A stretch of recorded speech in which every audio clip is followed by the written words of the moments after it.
Hi guys, welcome back to my channel. My name is Patrice, and in this video we will be doing a library book haul. And now let's get started. The first book on my list is Vera Wong's Guide to Snooping on a Dead Man. And this is by Jesse Q. Sutanto. So I really enjoyed the first book in this series, and I just absolutely had to get the second one. So let me read you the summary. Vera Wong is back and as meddling as ever in this follow-up to the hit Vera Wong's Unsolicited Advice for Murderers. Ever since a man was found dead in Vera's tea house, life has been good. For Vera, that is. She's surrounded by loved ones, her shop is bustling, and best of all, her son, Tilly, has a girlfriend. All thanks to Vera, because Tilly's girlfriend is none other than Officer Selena Gray. The very same Officer Gray she harassed while investigating the tea house murder. Still, Vera wishes more dead bodies would pop up in her shop, but one mustn't be ungrateful, even if one is slightly bored. Then Vera comes across a distressed young woman who is obviously in need of her kindly guidance. The young woman is looking for a missing friend. Fortunately, while Kat sitting at Tilly and Selena's, Vera finds a treasure trove, Selena's briefcase. Inside is a file about the death of an enigmatic influencer who also happens to be the friend that the young woman was looking for. Online, Xander had it all. A parade of private jets, fabulous parties with socialites, and a burgeoning career as a social media influencer. The only problem is, after his body is fished out of the water at Mile Rock Beach, the police can't seem to actually identify him. Who was Xander Lynn? Nobody knows. Every contact is a dead end. Everybody claims not to have known him, even his parents. Vera is determined to solve Xander's murder. After all, doing so would surely be a big favor to Selena, and there is nothing she wouldn't do for her future daughter-in-law. Like I said, I love this first one. It read more like contemporary fiction than a cozy mystery, so I already know what I'm getting into. That was kind of surprising with the first book. So I'm very, very interested to see what Vera's getting up to in this second book. The next book that I picked up is The Wilderness by Angela Flournoy.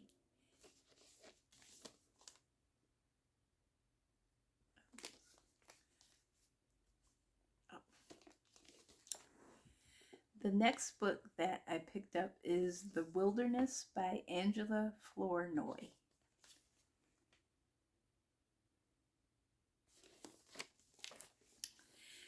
And this is a contemporary fiction.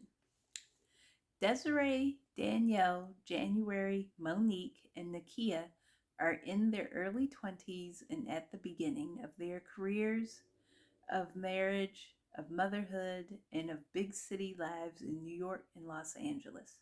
Together, they are finding their way through the wilderness, that period of life when the reality of contemporary adulthood, overwhelming, mysterious, and full of freedom and consequences, swoops in and stays. Desiree and Danielle, sisters whose shared history has done little to prevent their estrangement, nurse bitter family wounds in different ways. January has a relationship with a good man she feels ambivalent about, even after her surprise pregnancy. Monique, a university librarian and aspiring blogger, finds unexpected online fame after calling out her employer for its plans to whitewash fraught history. And Nakia is trying to get her restaurant off the ground without relying on the largesse of her upper middle class family, who wonder aloud if she should be doing something better with her life.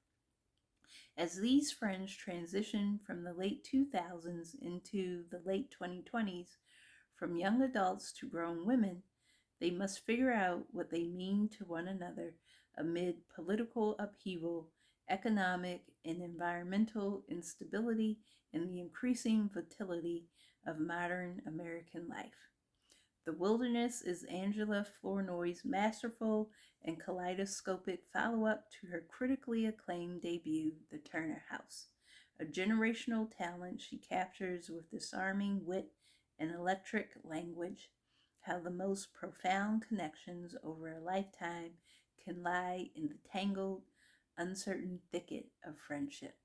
I love a good friends story, and mostly because they contain lots of drama.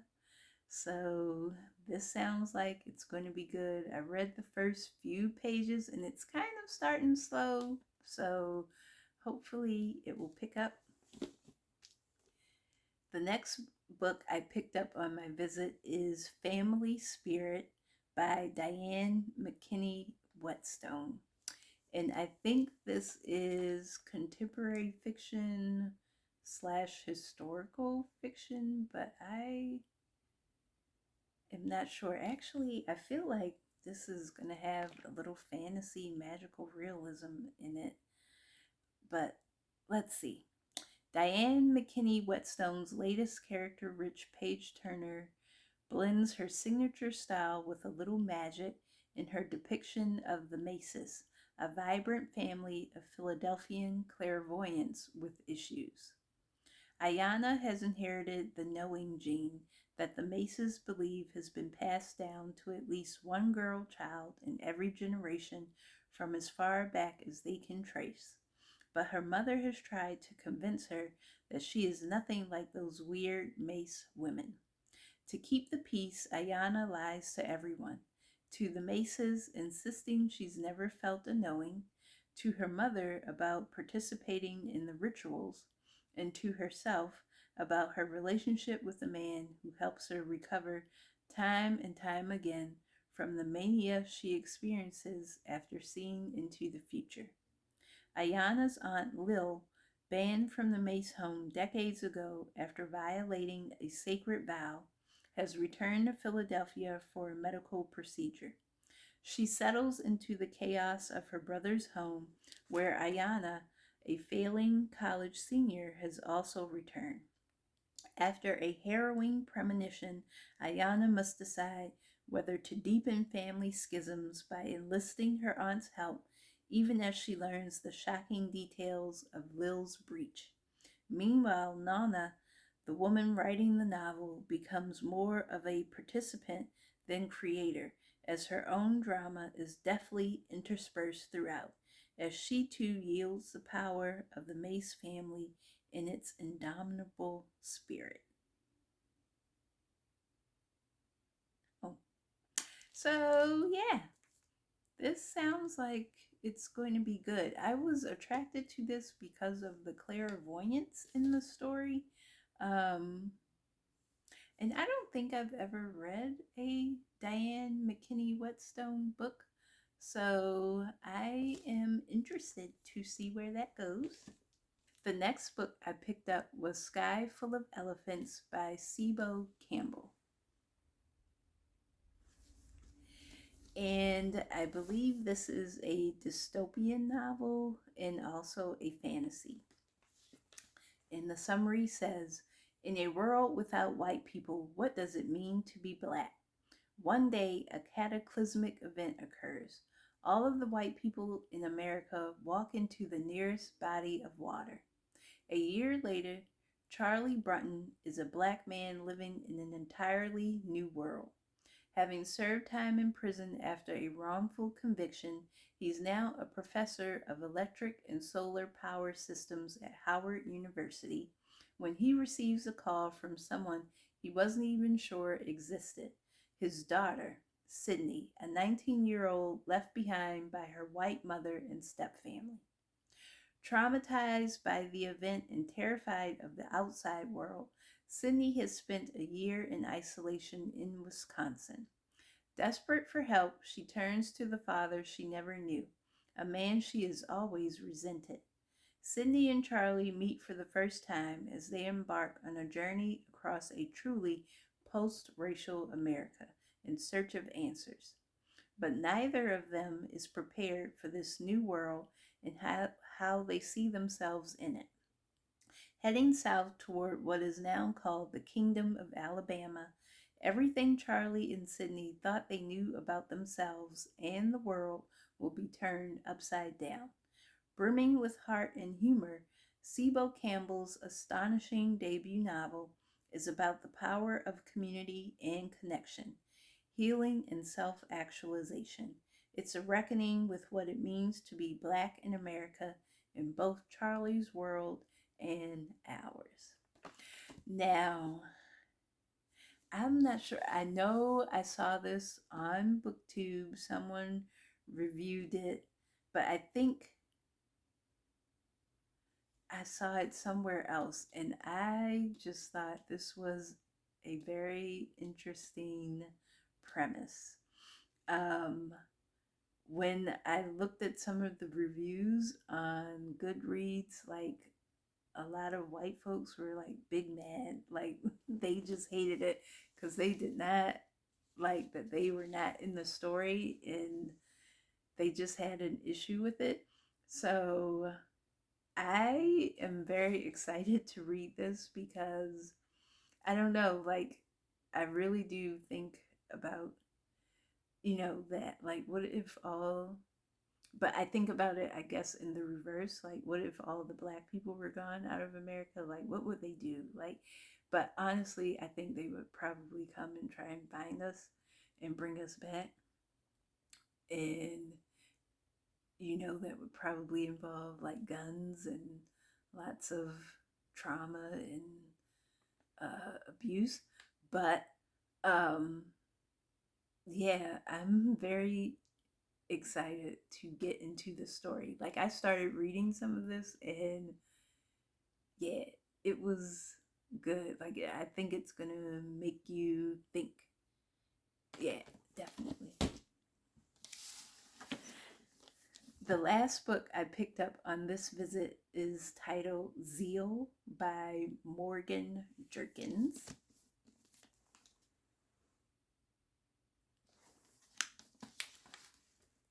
And I am not sure what genre of book.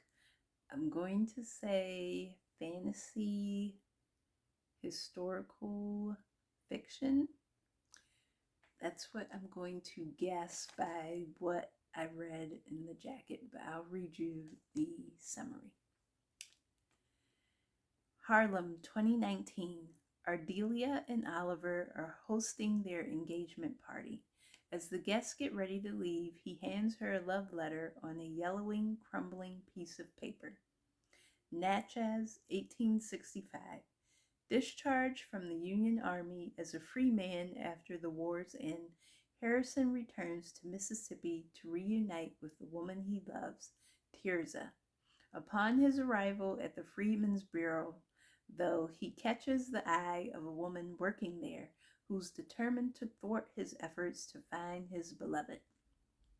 After tragedy strikes, Harrison resigns himself to a life with her.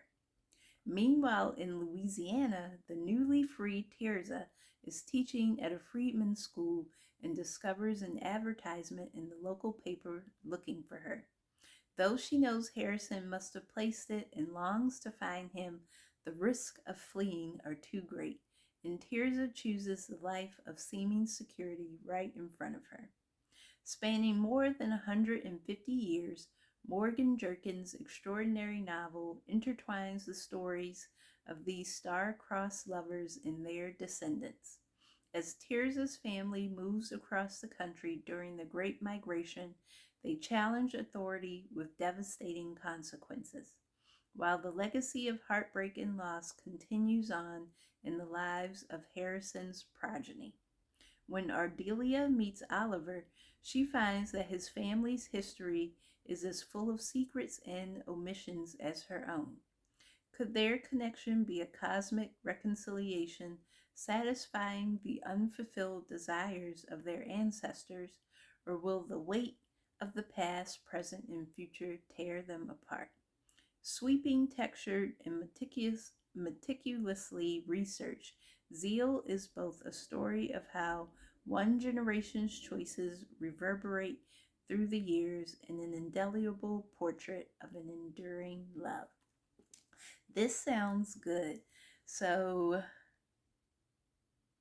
it sounds like it's going to be like time travel, but not really, but just like an intertwining of all of these people's lives and like how they end up meeting at the end.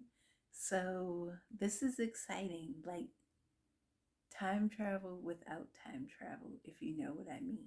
I am just excited to see how we get to the end with Ardelia and Oliver together. It sounds like their families are going to mesh into each other's lives in some way, and then they are still going to end up together at the end. That's what I'm guessing. I've seen this on the booktube streets as well, and people loved it, so I can't wait. It looks pretty thick here, um, but maybe that's just like the typeface. Oh no, it's like 400 pages. So yeah, so I'm interested to see how we get to the end. Those are all the books in my haul for this time. Please let me know if you've read any of these books or if any of them sound interesting to you. As always, don't forget to like, comment, and subscribe, and I will see you next time. Bye-bye.